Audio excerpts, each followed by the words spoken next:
जय भारत के साथ स्वागत है आप सभी का आपके अपने news channel the CMM news 24/7 पर। तो हेलो दोस्तों, आज तारीख हो चुकी है 18 जुलाई 2021, दिन हो चुका है रविवार। तो आज की सुर्खियों में जानेंगे बहुत ही महत्वपूर्ण नो नेगेटिव चुनिंदा कुछ जेन्युइन खबरें। इंडियन आइडल के ग्रैंड फिनाले को लेकर बड़ी खबर आ रही है, कैसे होगा, कहां होगा, कितने घंटे चलेगा ये ग्रैंड फिनाले। साथ ही खबर आ रही है गुजरात से, गुजरात हाई कोर्ट से। जी हां दोस्तों, गुजरात हाई कोर्ट ने अपनी सारी कार्रवाई, सारी दलीलें, सारे केसेस ऑनलाइन अब आप इनको देख सकेंगे अपने घर से। इनकी ऑफिशियल वेबसाइट पर इन्होंने लाइव टेलीकास्ट क्रिकेट मैच की तरह अपडेट करने का फैसला लिया है। साथ ही खबर आ रही है कोरोना के डेल्टा वेरिएंट से रिलेटेड, कोरोना की जो तीसरी लहर आने वाली है, बहुत ही खतरनाक वेरिएंट है। भारत में भी थोड़े थोड़े केसेस और लक्षण इसके सामने आने लगे हैं। साथ ही जानेंगे किसान आंदोलन से जुड़ी अपडेट्स और पूरे भारत का अगले 24 घंटे का मौसम का पूर्वानुमान। तो खबरों के सिलसिले में बने रहिए सीएमएम न्यूज़ के साथ ताकि कोई भी न्यूज़ अपडेट मिस ना हो। तो इसी के साथ चलते हैं पहली बड़ी खबर पर। तो पहली बड़ी खबर आ रही है किसान आंदोलन से रिलेटेड। किसानों ने संसद का घेराव करने की सोची है और उसे टालने की कोशिश करेगी दिल्ली पुलिस। रविवार को दिल्ली पुलिस और किसानों के बीच बैठक संभव। केंद्र सरकार द्वारा लाए गए नए 3 कृषि कानूनों के खिलाफ दिल्ली की सीमाओं पर धरना दे रहे किसानों और दिल्ली पुलिस के बीच रविवार यानी आज बैठक हो सकती है। सूत्रों ने शनिवार को यह जानकारी दी है कि दरअसल किसान नेताओं ने 22 जुलाई को दिल्ली में संसद का घेराव करने का ऐलान किया है। ऐसे में दिल्ली पुलिस के माथे शिकन बढ़ गई है। सूत्रों के मुताबिक दिल्ली पुलिस चाहती है कि किसान अपना प्रदर्शन संसद के बाहर न करके कहीं और कर ले। बैठक में दिल्ली पुलिस की ओर से किसान नेताओं को संसद घेराव की जगह किसी दूसरी लोकेशन पर प्रदर्शन करने के लिए मनाने की कोशिश की जाएगी। इसमें दिल्ली पुलिस की ओर से बैठक में करीब 4 आईपीएस स्तर के अधिकारी भी शामिल होंगे। देखते अगली खबर आ रही है सियासत के गलियारों से। पीएम मोदी और शरद पवार की मुलाकात से अटकलें तेज, एनसीपी ने जारी किया बयान। एनसीपी सुप्रीमो शरद पवार की शनिवार को प्रधानमंत्री नरेंद्र मोदी से मुलाकात के बाद महाराष्ट्र में राजनीति को लेकर सियासी गलियारे में अटकलों का बाजार तेज हो गया है। इसी बीच पीएम नरेंद्र मोदी और शरद पवार के बीच मुलाकात को लेकर एनसीपी ने एक ऑफिशियल बयान भी जारी किया है। एनसीपी ने अपने बयान में कहा है कि बैंकिंग कानूनों के बदलाव को लेकर पीएम से मुलाकात की है। साथ ही शरद पवार ने पीएम को लिखित ज्ञापन भी सौंपा है। एनसीपी ने कहा है कि कोऑपरेटिव बैंक को लेकर पीएम मोदी से चर्चा की है। कोऑपरेटिव बैंक में बदलाव से सहकारी बैंक के अधिकार कम हुए हैं। कोऑपरेटिव बैंक के अधिकार कम किए गए हैं। कोऑपरेटिव बैंकों के अधिकार आरबीआई को दिए गए हैं। नए नियमों में कोई भी शेयर होल्डर किसी को भी शेयर बेच सकता है। शेयर बेचने के अधिकार का उद्योगपति गलत फायदा उठा सकते हैं। शेयर खरीदकर बैंकों पर भी कब्जा करना आसान होगा। तो ये ऑफिशियल बयान जो एनसीपी सुप्रीमो की तरफ से जारी किया गया है। बढ़ते अगली खबर की ओर। अगली खबर आ रही है इंटरनेट की दुनिया से। फेसबुक में अश्वेत लीडर्स की संख्या में 38.2% का इजाफा। फेसबुक ने कहा है कि पिछले 1 साल में कंपनी में शीर्ष प्रतिभाओं को बनाए रखने में अपना ध्यान केंद्रित करने के मद्देनजर अश्वेत नेताओं या लीडर्स की संख्या में 38.2% की वृद्धि हासिल हुई है। फेसबुक ने कहा है कि अमेरिका में कंपनी द्वारा 5 सालों में नेतृत्व की भूमिकाओं में यह वृद्धि जारी रखी जाएगी ताकि करीब 30% लोग अश्वेत कर्मियों का प्रतिनिधित्व करें। इनमें एशियाई और हिस्पैनिक लोग भी शामिल होंगे। कंपनी ने अपनी नई डाइवर्सिटी रिपोर्ट में कहा है कि हमने विश्व स्तर पर तकनीकी, गैर तकनीकी और नेतृत्व की भूमिकाओं में महिलाओं के साथ साथ अमेरिका में अश्वेत और हिस्पैनिक कर्मचारियों के प्रतिनिधित्व का विस्तार किया है। फेसबुक ने सूचित किया है कि महिलाओं, अल्पसंख्यकों, डिसेबल लोगों के साथ विश्व स्तर पर फेसबुक के कार्यबल में पिछले साल 45.3 के मुकाबले 45.6 का इजाफा भी हुआ है। चलिए देखते अगली खबर आ रही है उत्तर प्रदेश से। योगी सरकार ने रद्द की कांवड़ यात्रा। कांवड़ संघों से बातचीत करने के बाद लिया फैसला। जहां दोस्तों सुप्रीम कोर्ट की फटकार के बाद योगी सरकार ने शायद यह फैसला लिया होगा। कांवड़ यात्रा को लेकर यूपी सरकार ने कांवड़ संघों से संवाद कर फैसला लिया है कि इस साल महामारी के कारण कांवड़ यात्रा नहीं होगी। बता दें कि मुख्यमंत्री ने अपर मुख्य सचिव गृह अवनीश अवस्थी और मुख्य महानिदेशक मुकुल गोयल को कांवड़ यात्रा के मद्देनजर दूसरे राज्यों से बातचीत करने के निर्देश भी दिए थे। देखते अगले समाचार आ रहे हैं। अगस्त के अंत तक तीसरी लहर दे सकती है दस्तक। आईसीएमआर के संक्रामक रोग विशेषज्ञों ने चेतावनी दी है। देश के जाने माने संक्रामक रोग विशेषज्ञ ने कहा है कि देश में अगस्त के अंत तक तीसरी लहर दस्तक दे सकती है। उन्होंने प्रतिबंधों के पालन पर भी जोर दिया है। भारतीय चिकित्सा अनुसंधान परिषद यानी आईसीएमआर में महामारी विज्ञान एवं संक्रामक रोग विभाग के प्रमुख डॉक्टर सिमरन पांडा ने आगाह करते हुए यह भी कहा है कि पिछले दोनों लहरों में जिन राज्यों में ज्यादा दुष्प्रभाव देखने को नहीं मिला, वहां भी तीसरी लहर में गंभीर स्थिति पैदा हो सकती है। उन्होंने आगे कहा कि सभी राज्यों के लिए यह जरूरी है कि वो अपने यहाँ महामारी पर नजर रखे और कोरोना के हालात के मुताबिक ही कदम उठाए। कुछ ऐसे राज्य भी है जहां पहली और दूसरी लहर में ज्यादा बुरा प्रभाव नहीं पड़ा है, लेकिन अगर प्रतिबंधों को बनाए नहीं रखा गया तो इन राज्यों में भी कोरोना की तीसरी लहर से गंभीर स्थिति पैदा हो सकती है। चलिए बढ़ते अगली खबर की ओर। अगली खबर आ रही है राजस्थान से। राजस्थान में किसानों के लिए गहलोत सरकार ने शुरू की नई योजना। सीएम गहलोत बोले किसान आंदोलन को अब समाप्त करवाया जाए। राजस्थान सरकार ने राज्य के किसानों के बिजली बिल में बड़ी राहत देने का निर्णय लिया है। इसके लिए मुख्यमंत्री ने किसान मित्र योजना प्रारंभ की है। मुख्यमंत्री अशोक गहलोत ने शनिवार को इस योजना की घोषणा की।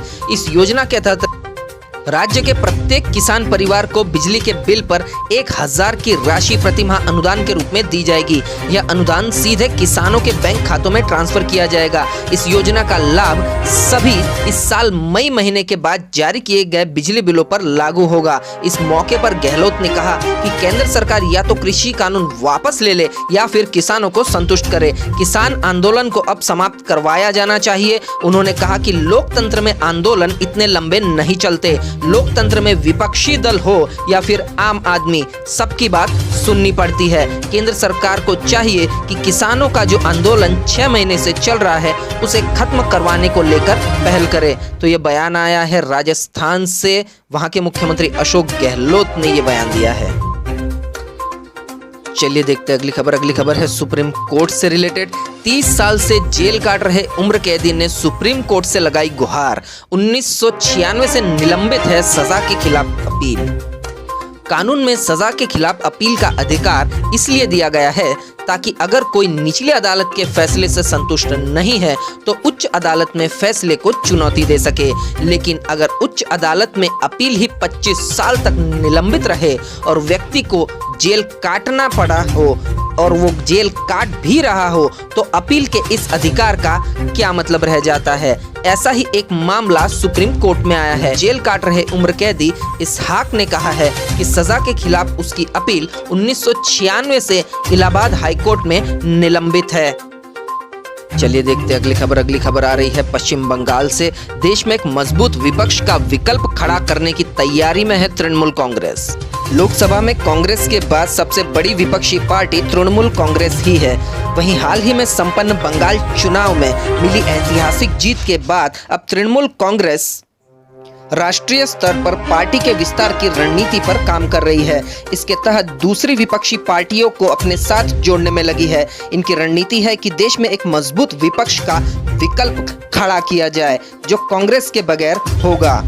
इसी के मद्देनजर तृणमूल अब खुद को मजबूत करने की दिशा में काम कर रही है। बंगाल चुनाव के बाद तृणमूल कांग्रेस का उत्साह बढ़ा है। बंगाल में ममता बनर्जी ने भाजपा को करारी शिकस्त दी है। अब 19 जुलाई से शुरू हो रहे मॉनसून सत्र में तृणमूल वैसी पार्टियों को जोड़ने में लगी है जो एनडीए का हिस्सा नहीं है। तृणमूल वैसी पार्टियों को लेकर एक कर रही है जो कांग्रेस के साथ भी नहीं है, जैसे आम आदमी पार्टी, शिरोमणि अकाली दल। ये तृणमूल के साथ काम करने की रणनीति तैयार कर रहे हैं। चलिए बढ़ते अगली खबर पर। अगली खबर थोड़ी काम की है। इंडियन नेवी ने भारतीय नौसेना में सेलर के लिए 300 से ज्यादा पदों पर निकाली है भर्ती। 23 जुलाई तक कर सकते हैं आवेदन। जहां दोस्तों भारतीय नौसेना ने सेलर के पदों पर भर्ती के लिए नोटिफिकेशन जारी किया है। इसके तहत कुल 350 पदों पर नियुक्तियां की जाएगी। ऐसे में जो भी उम्मीदवार अप्लाई करना चाहते हैं वे भारतीय नौसेना की आधिकारिक वेबसाइट joinindiannavy.gov.in के माध्यम से आवेदन कर सकते हैं। वहीं इन पदों के लिए ऑनलाइन आवेदन करने की अंतिम तिथि 23 जुलाई 2021 तक है। वहीं बात करें नेवी के क्वालिफिकेशन की तो सेलर के पद पर आवेदन करने वाले उम्मीदवारों को किसी भी मान्यता प्राप्त स्कूल शिक्षा बोर्ड से मैट्रिक परीक्षा उत्तीर्ण होना चाहिए। वहीं उम्मीदवारों का जन्म 1 अप्रैल 2001 से 30 सितंबर 2000 के बीच भी होना चाहिए। उम्मीदवारों का चयन लिखित परीक्षा और पीएफटी के माध्यम से होगा। लिखित परीक्षा और पीएफटी के लिए उम्मीदवारों की शॉर्ट लिस्टिंग योग्यता परीक्षा 10वीं के प्रतिशत के आधार पर की जाएगी। कट ऑफ अंक एक राज्य से दूसरे राज्य में भिन्न हो सकते हैं क्योंकि रिक्तियों को राज्यवार तरीके से आवंटित किया गया है। चलिए बढ़ते अगली खबर पर। अगली खबर आ रही है राजस्थान की सियासत से। मोदी पर कमेंट करने वाले रोहिताश को पार्टी से निकाला। राजस्थान के पूर्व मंत्री और वसुंधरा राजे के समर्थक शर्मा 6 साल के लिए निष्कासित। शर्मा ने एक विवादित बयान दिया था कि गोधरा कांड में जिसने मोदी को क्लीन चिट दी है मैं उनका चेला हूं। उसी बयान के चलते शायद कहीं न कहीं रोहिताश को पार्टी ने निकाल दिया है। पूर्व परिवहन मंत्री और वसुंधरा राजे के समर्थक बीजेपी नेता रोहिताश शर्मा को पीएम मोदी पर कमेंट करने के बाद शनिवार को पार्टी से 6 साल के लिए निकाला गया है। बीजेपी के मुख्य प्रवक्ता रामलाल शर्मा के बयान के पलटवार के दौरान रोहिताश शर्मा ने प्रधानमंत्री नरेंद्र मोदी को ही घेर लिया। रोहिताश शर्मा ने कहा कि मुझे रीति नीति ज्ञान और संस्कार सिखाने वाले पंडित नवल किशोर शर्मा थे। नवल किशोर जी सिद्धांतवादी नेता थे। आजकल के गवर्नर बनते हैं तो सरकार के इशारे पर चलते हैं, कंट्रोवर्सी पैदा करते हैं। मैं उस गुरुजी का चेला हूं जिन्होंने गवर्नर रहते हुए प्रधानमंत्री नरेंद्र मोदी जी को गोधरा कांड में क्लीन चिट दी थी। शायद इसी बयान के चलते अब शर्मा जी को पार्टी से 6 साल के लिए निकाल दिया गया है। चलिए बढ़ते अगली खबर की ओर। अगली खबर आ रही है किसान आंदोलन से रिलेटेड। सिरसा में महापंचायत में हजारों किसान जुटे। राकेश टिकैत बोले मोदी सरकार को चला रही है कंपनियां और कैद में है आडवाणी और मुरली मनोहर जोशी। अपनी सरकार होते हुए भी कुछ नहीं बोल सकते।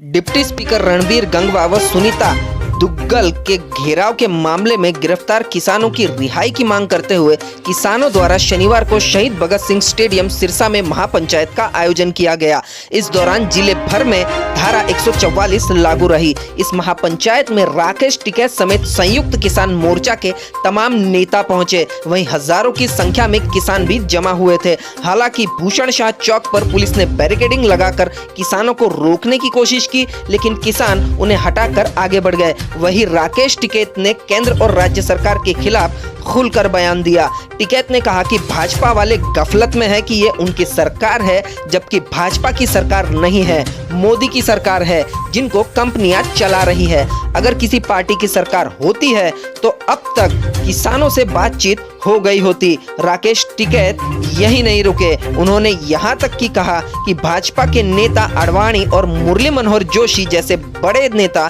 कैद में हैं, उनके बोलने पर भी पाबंदी लगाई गई है। जो नेता विपक्ष में जनता की आवाज बनते थे वे अब अपनी ही सरकार में बोल नहीं पा रहे। भाजपा वालों को अपने बड़े नेताओं के लिए मुक्ति आंदोलन चलाना चाहिए। ये बड़ा बयान राकेश टिकैत की ओर से आया है और कहीं ना कहीं जिस अंदाज में जिस तरीके से घेराव करते हुए राकेश टिकैत ने यह बयान दिया है, कहीं ना कहीं उनकी बातें राजनीतिक तौर पर सही भी लगती है। चलिए बढ़ते अगली खबर की ओर। अगली खबर आ रही है महाराष्ट्र से। कोरोना में छात्रों को मिली है सौगात। महाराष्ट्र की 10वीं बोर्ड की परीक्षा में लगभग सभी छात्र पास हुए हैं। कोंकण डिवीजन का रिजल्ट 100% रहा। नागपुर में सबसे कम 99.84% स्टूडेंट ही पास हुए। महाराष्ट्र बोर्ड के 10वीं के ऑनलाइन रिजल्ट्स शुक्रवार को घोषित हुए हैं। इस बार 99.95% छात्र पास हुए हैं।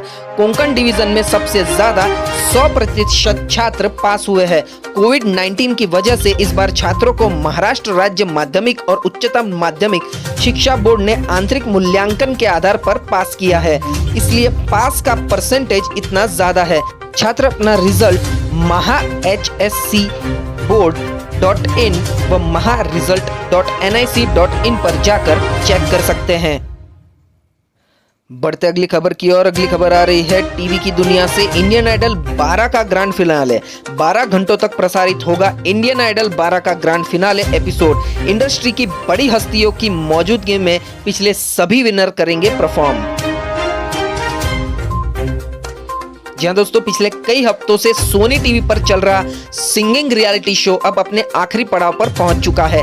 रिपोर्ट्स के मुताबिक शो का ग्रैंड फिनाले 15 अगस्त को होने जा रहा है, जिसमें कुछ चुनिंदा कंटेस्टेंट्स के साथ म्यूजिक इंडस्ट्री के कई दिग्गज कलाकार भी शामिल होंगे। इतना ही नहीं बल्कि शो के मेकर्स ने फिनाले को और भी ग्रैंड बनाने के लिए इसे 12 घंटे तक ऑन एयर करने की भी तैयारी दिखाई है।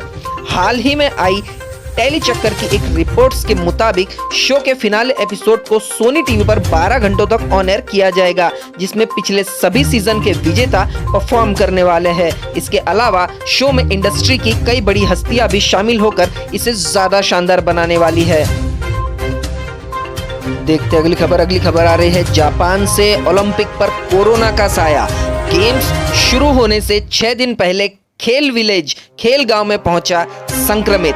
तैयारी में जुटे एक अधिकारी की भी रिपोर्ट भी पॉजिटिव आई है। टोक्यो ओलंपिक पर कोरोना का खतरा मंडराने लगा है। ओलंपिक को शुरू होने में सिर्फ 6 दिन बचे हैं, लेकिन 4 दिन पहले खुले खेल गांव में कोरोना का पहला केस सामने आया है। ओलंपिक विलेज में तैयारी में जुटा एक अधिकारी कोरोना संक्रमित पाया गया है। आयोजकों ने संक्रमित अधिकारी को 14 दिनों के लिए क्वारंटाइन कर दिया है।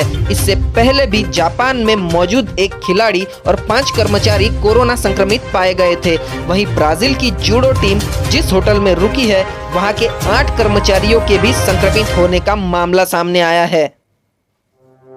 चलिए बढ़ते अगली खबर की ओर। अगली खबर आ रही है अहमदाबाद गुजरात से।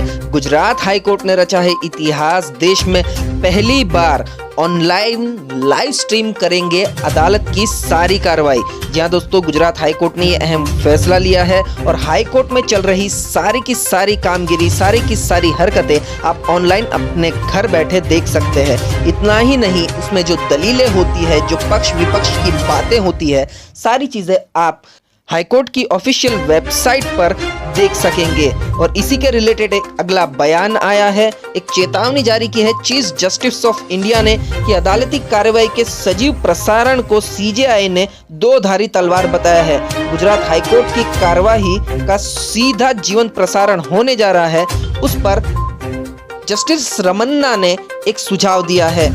सजीव प्रसारण के नुकसान को गिनाते हुए उन्होंने नागरिकों की निजता और प्रमुख गवाहों व पीड़ितों के समेत वादियों की सुरक्षा के प्रति चिंता भी जाहिर की है। इसके लिए सीजेआई ने सजीव प्रसारण के नियमों को सावधानी पूर्वक परखने को जरूरी बताया। उन्होंने वकीलों को भी चेतावनी दी है कि पब्लिसिटी के पीछे ना भागे।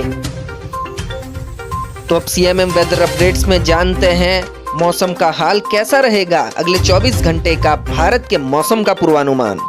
तो अगले 24 घंटे के दौरान कोंकण, गोवा, तटीय कर्नाटक, केरल के हिस्से, आंतरिक कर्नाटक, उत्तर प्रदेश, उप हिमालय, पश्चिम बंगाल, सिक्किम, नागालैंड, अंडमान और निकोबार द्वीप समूह के साथ साथ उत्तर पूर्व राजस्थान, हिमाचल प्रदेश और उत्तराखंड में हल्की से मध्यम बारिश के साथ कुछ स्थानों पर भारी बारिश हो सकती है। बिहार, झारखंड, पूर्वी मध्य प्रदेश, उत्तरी छत्तीसगढ़, मराठवाड़ा, मध्य महाराष्ट्र, दक्षिण गुजरात, दिल्ली के कुछ हिस्सों, हरियाणा, उत्तरी पंजाब और जम्मू कश्मीर के 1 या 2 स्थानों पर हल्की से मध्यम बारिश के साथ कुछ स्थानों पर कुछ देर के लिए तेज बारिश भी हो सकती है। विदर्भ, रायलसीमा, तमिलनाडु के कुछ हिस्से, तटीय आंध्र प्रदेश, राजस्थान के मध्यम भागों के हिस्से, गंगीय पश्चिम बंगाल और शेष उत्तर प्रदेश में उत्तर पूर्व भारत में हल्की से मध्यम बारिश संभव है। तो इसी के साथ आज के नो नेगेटिव ब्रेकिंग न्यूज और टुडे न्यूज अपडेट यहीं समाप्त होते हैं। वीडियो को पूरा देखने के लिए आप सभी का बहुत बहुत धन्यवाद। देश और दुनिया की जेन्युइन और पॉजिटिव खबरें देखने के लिए सब्सक्राइब कीजिए द सीएमएम न्यूज 24/7 को और बेल आइकन को भी प्रेस कर दीजिए ताकि हर रोज की बड़ी खबरें सबसे पहले आपके मोबाइल पर मिल जाए। तो मिलते हैं अगले न्यूज अपडेट के साथ। आपका दिन खुशनुमा रहे। टेक केयर, गुड बाय, जय भारत।